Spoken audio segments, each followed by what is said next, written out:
2 squared is 4. 2 cubed is 8. 2 to the power of 4 is 16.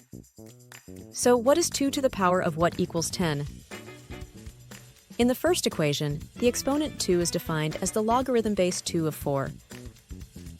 In the second equation, the exponent 3 is defined as the logarithm base 2 of 8. In the third equation, the exponent 4 is defined as the logarithm base 2 of 16. Therefore, the number we are curious about is the logarithm base 2 of 10.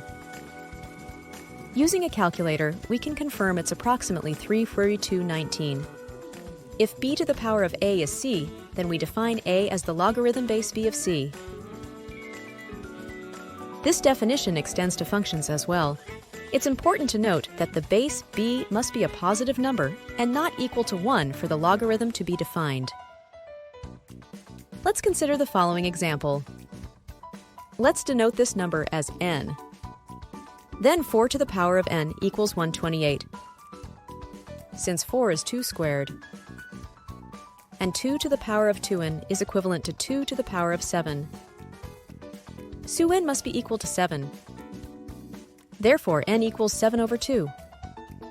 Hence, log base 4 of 128 is 7 over 2. Let's look at another example. Log base 8 of 1 over 32.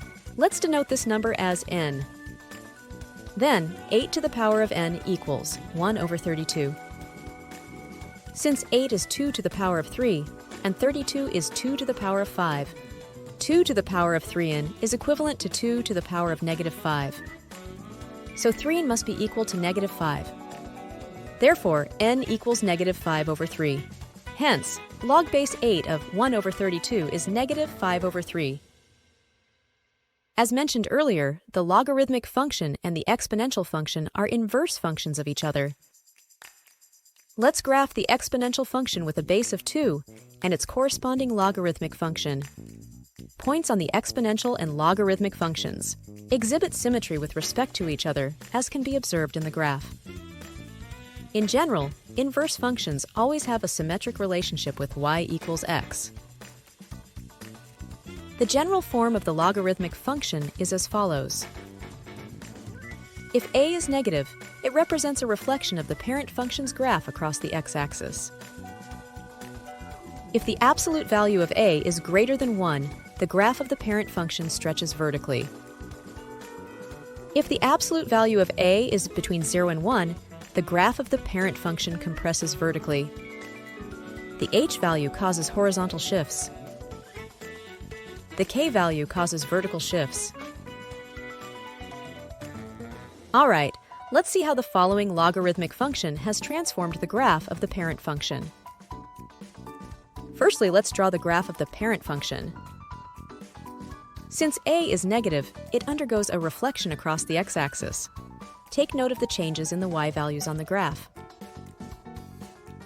With the absolute value of a being 3, the y values on the graph stretch by a factor of 3. Given that h is 1, there is a rightward shift parallel to the x-axis by 1 unit, causing the x values on the graph to increase by 1. With k being 4, there is an upward shift parallel to the y-axis by 4 units, resulting in the y values on the graph increasing by 4. This logarithmic function has a domain where x values are always greater than 1, and the range covers all real numbers. See you next time!